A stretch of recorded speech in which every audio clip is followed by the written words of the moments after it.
नमस्कार।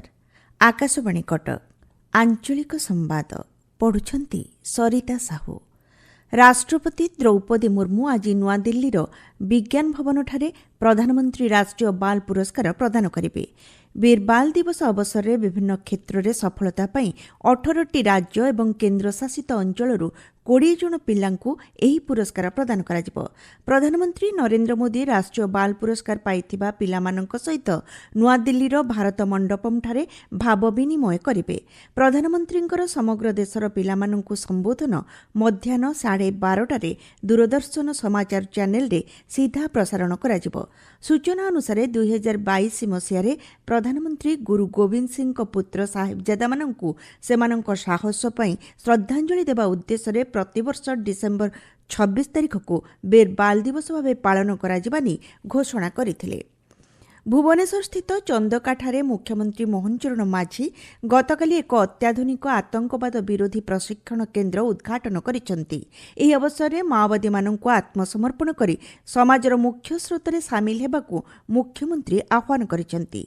एही नूतन प्रशिक्षण केन्द्र रे 400 जन जवान को एक समय रे प्रशिक्षण दिया जाई परिबो।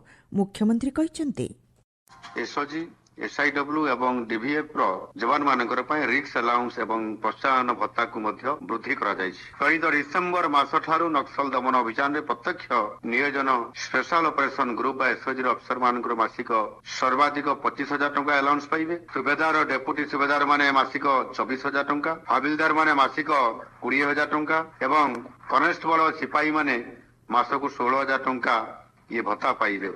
रिक्स अलाउंस हिसाब रे समान प्रदान करा जिवो। मुख्यमंत्री मोहन चरण माझी खोर्धा महोत्सव रजत जयंती उद्यापनी उत्सव में जोगदे 516 कोटी टंकार 32टी प्रकल्पर भित्तिप्रस्तर स्थापन करिसंती। मुख्यमंत्री कहिसंती खोर्धा हेउची वीर शौर्य और स्वाधीनतार मूलदुआ माटी।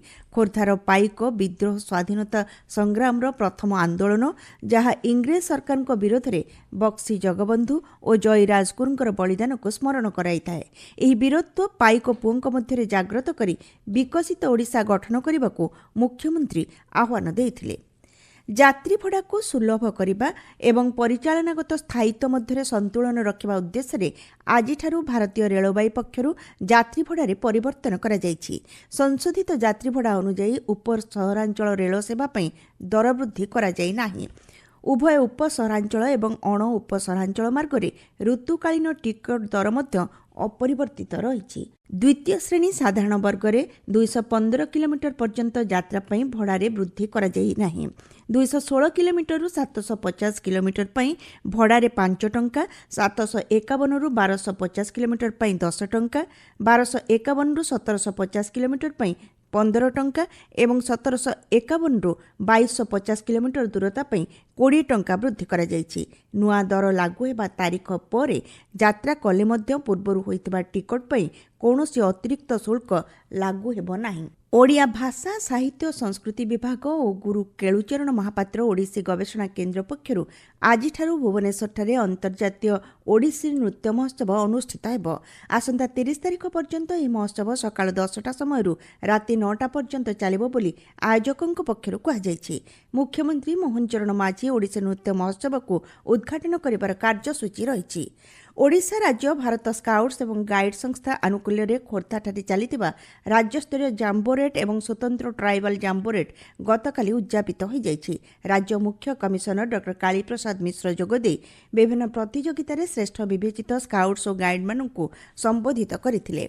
बलांगीर कोशल कलामंडल ठारे चलिथिबा सर्वभारतीय मठखाई महोत्सव उद्घाटित हो जाइछि। एही अवसर में बहुभाषी सर्वभारतीय नाटक महोत्सव आरंभ होइछि। राज्य को ठंडा और शुष्क वायु प्रवेश करुथिबारु राति तापमात्रा ह्रास पाउछि। पाणीपाग विभागर सूचना अनुसार ठंडा वायुर प्रभाव जोगु आसंता गुरुवार पर्यंत राज्यर समस्त अंचल में शीतर प्रभाव रहिबो। अन्य पक्षरे शुक्रवार आड़कू दक्षिण बंगोपसागर एक घूर्णिबलय सृष्टि हेबार संभावना रहिछि। पाणीपाग विशेषज्ञ माने एहा अनुमान करिसंती। आंचलिक संवाद वर्तमान पे एतिकी। परवर्ती संवाद आपण माने सुनि परिबे दिन 2:32 रे।